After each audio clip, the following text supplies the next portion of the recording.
friends, it's Antonia from A1 Fit Coaching, and on this edition of Meathead Mondays brought to you by yours truly, Lady Meathead, I wanted to dive a little bit deeper into what the heck is SMR, or self-myofascial release. And in this edition, I really wanted to cover the literature on the subject as a whole. And so what we're going to do today is we're going to dive into what exactly SMR is, what it does, supposedly, what the research shows that it actually does, and then also my recommendations on the subject. So stay tuned, here we go. One of the courses that I'm taking right now is based off of NASM's corrective exercise specialization.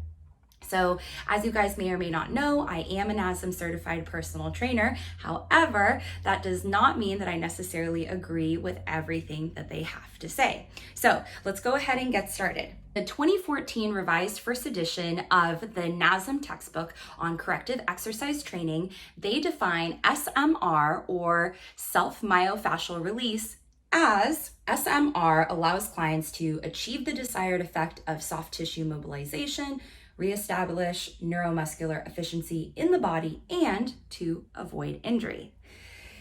Lofty claims, we're about to get into those. And I also wanted to mention that there is a lot of different things and like modalities, tools that are included in SMR. That can be anything from foam rollers, different size balls like lacrosse balls, massage sticks, what else is there? Handheld rollers, and also percussion or vibration massage devices like Theraguns, which is what my next post is going to be about, so stay tuned for that. Like I mentioned though, one of the issues here is that this textbook is from 2014.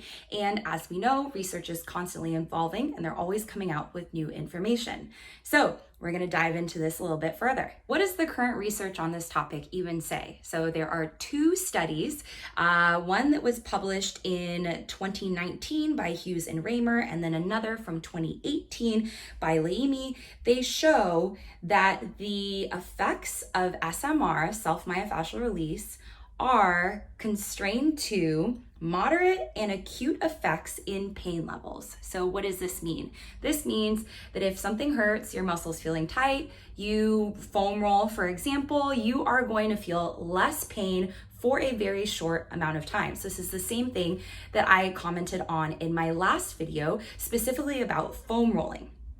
To go a little bit further and to talk about the things that NASM says are supposed benefits of SMR, none of the current research has shown any chronic benefits of SMR in terms of range of motion. So that means mobility, getting more range of motion from your joints, and also on performance. So things like sports performance, peak velocity, power output, and in terms of injury prevention. So what we want to go ahead and remember, these studies are from 2018 and 2019 versus the NASM textbook, which was published, revised, and republished in 2014. Before I go any further, I do also want to mention a 2019 published study by Souza et al., which does show that there were increases in range of motion in both the ankle and the hip in this study. However,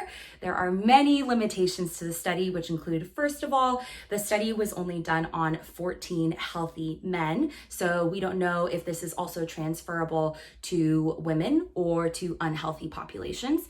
And second of all, they only used 14 participants in this study, which means that they were only about 30% confident in their findings. To get to 80% confidence in their findings, they would need to have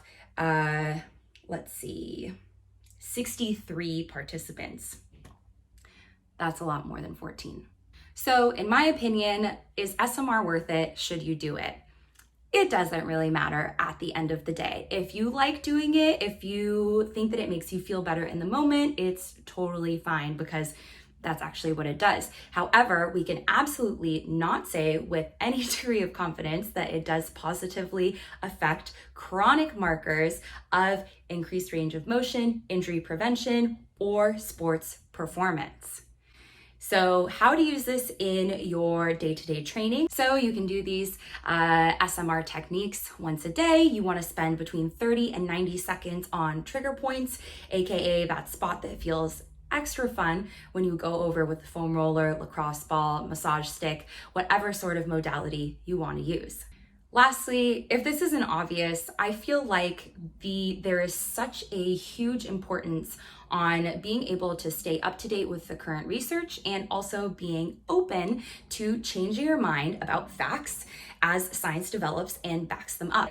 Personal trainers, coaches like myself, they bring a much higher level of service to our clients than those who, for example, just go with what they learned in their certification and who don't stay up to date with the latest trends. So that's it for me today. Thank you guys so much for tuning in. Questions, comments, concerns, regrets, you guys can put those in the comments anywhere around this video, depending on what platform you're watching it on. And Lady Meathead signing out. I will catch you guys on the next edition of Meathead Mondays. Thanks.